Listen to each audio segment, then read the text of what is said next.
Hello guys, मैं हूं advocate आनंद दीवान और आप सभी का मेरे इस channel Indian and international law पर स्वागत है। आज है मेरे साथ मेरे साथी Deepak Narwal, advocate in district court Jind bar. आज हम बात करेंगे जमानत के विषय में। तो सर बताइए, जमानत क्या होती है? Hello everyone. आज हम जमानत के बारे में बात कर रहे हैं। तो जमानत होती क्या है? सबसे पहले हमें इस पे ही सोचना चाहिए। तो जमानत क्या है? तो जमानत एक ऐसी प्रक्रिया है, कानूनी तौर पे हम जिसका प्रयोग करते हैं। इसके अंदर हम किसी अपराधी को जेल से बाहर निकालने का तरीका खोजते हैं। ये तरीका जो है दो तरीके से हो सकता है। जैसे हम बात करते हैं अब जमानतीय अपराध के बारे में। कुछ होते हैं जमानतीय अपराध, कुछ होते हैं गैर जमानती अपराध। जी सर। जमानतीय अपराध के बारे में बात करते हैं तो इनसे पहले मैं कुछ और बातें भी आपको बताना चाहूँगा जी सर। कि हम किस तरीके से जमानत लगा सकते हैं। मेरे कहने का मतलब ये है कि एक ऐसी प्रक्रिया भी है जिसमें कोई व्यक्ति मुकदमा दर्ज होने से पहले या मुकदमा दर्ज होने के बाद भी जमानत लगा सकता है। वो जमानत कब लगती है? जब कोई व्यक्ति गिरफ्तार न हुआ हो। जी सर।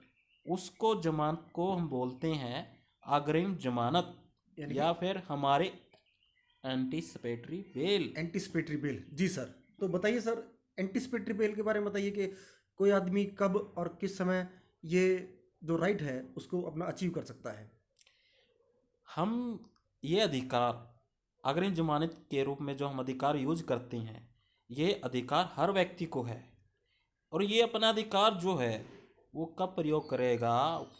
वो जब कोई मुकदमा दर्ज न हुआ हो या फिर दर्ज हो चुका हो। जी सर। गिरफ्तारी से पूर्व कोई जमानत के लिए जाता है तो हम उस प्रोसेस को अग्रिम जमानत के अंदर लेके आते हैं। जी सर। और यह केवल जिला न्यायालय व उच्च न्यायालय में जा सकता है। जी सर। जी सर। तो सर अब आप क्या हमें ये बताएंगे कि जो गैर जमानती मुकदमे होते हैं उनके अंदर हम्म। कोई व्यक्ति कब और किस समय और कैसे जमानत प्राप्त कर सकता है? अब आप बात कर रहे हो गैर जमानतीय अपराध के बारे में जी सर। कि हम उसमें किस तरीके से जमानत ले सकते हैं। जी सर। तो पहले हम बात कर चुके हैं एक अग्रिम जमानत प्रोसेस के बारे में। आप उसमें भी जा सकते हो। वो उस प्रोसेस के बाद जब कोई अपराधी सस्पेक्टेड हम्म। गिरफ्तार कर लिया जाता है, जी सर। उस गिरफ्तारी के बाद पुलिस पूरी इन्वेस्टिगेशन करती है, छानबीन करती है। और छानबीन के दौरान या छानबीन के बाद हम एक्यूज का वकील या एक्यूज जमानत के लिए जाता है। जी सर। वो जमानत जो होती है उसको हम बोलते हैं फर्स्ट रेगुलर बेल। जी सर। अगर वो उस अपराध की जो ट्रायल है वो मजिस्ट्रेट के द्वारा हो सकती है तो फर्स्ट रेगुलर बेल के लिए जाएंगे। अगर उसकी ट्रायल सेशन कोर्ट के लिए है तो हम डायरेक्ट सेशन कोर्ट में जाएंगे। जी सर। और ये बताइए, अगर किसी व्यक्ति को अगर सेशन कोर्ट से जमानत नहीं मिलती है तो उस सिचुएशन में वो आदमी क्या कर सकता है? सबसे महत्वपूर्ण चीज़ मैं आपको बताना चाहूँगा जो अब है जी सर। वो ये है कि आपने सुना होगा कि सेशन कोर्ट ने बेल को डिसमिस कर दिया, रद्द कर दिया। अब आपको हाई कोर्ट में जाना पड़ेगा। तो सभी ये सोचते हैं कि अब क्या रास्ता है, सिर्फ हाई कोर्ट रास्ता है।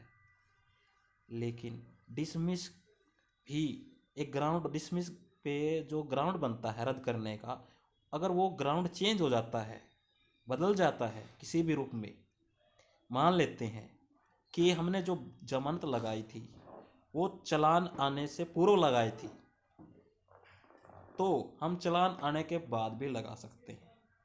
और एक चीज़ और बताना चाहूँगा मैं। चालान आने के बाद जब ट्रायल शुरू होती है, एविडेंस की पहली तारीख के बाद 60 दिन के बाद, इन बिटवीन 60 डेज के Yes, sir. बाद आप क्या कर सकते हो, वो आपका, बहुत से अधिवक्ता इस बारे में शायद नहीं जानते होंगे, लेकिन हम उसको देखते हैं कहाँ पर। सेक्शन 437 के सब सेक्शन 6 में, जिसमें साफ साफ लिखा हुआ है कि एविडेंस की फर्स्ट डेट के बाद 60 डेज के आफ्टर आप जमानत लगा सकते हो, और यह मजिस्ट्रेट के खुद के कॉग्निजेंस पे डिपेंड करता है, जिसमें आप बेल ले सकते हो, जमानत ले सकते हो। और भी हम बात कर रहे हैं कि जमानत के कोई ये नहीं होता कि पहली बार जमानत लगा दी, दूसरी बार लगा, तीसरी बार लगा दी, कितनी बार, इनकी कोई लिमिटेशन तो नहीं होती, लेकिन हर बार कुछ ग्राउंड में बदलाव होना आवश्यक है, ज़रूरी है, जिसको हमें देखना, एक वकील के तौर पर हमें देखना होता है। और एक अपराधी या सामान्य व्यक्ति भी इस बात को समझना चाहिए, उसको भी देखना चाहिए कि इस बार कुछ केस में ये बदलाव हुआ है, जिसको हमें देखना बहुत आवश्यक है। यानी कि ग्राउंड एक इम्पॉर्टेंट रोल प्ले करते हैं बिल्कुल एक जमानत के विषय में।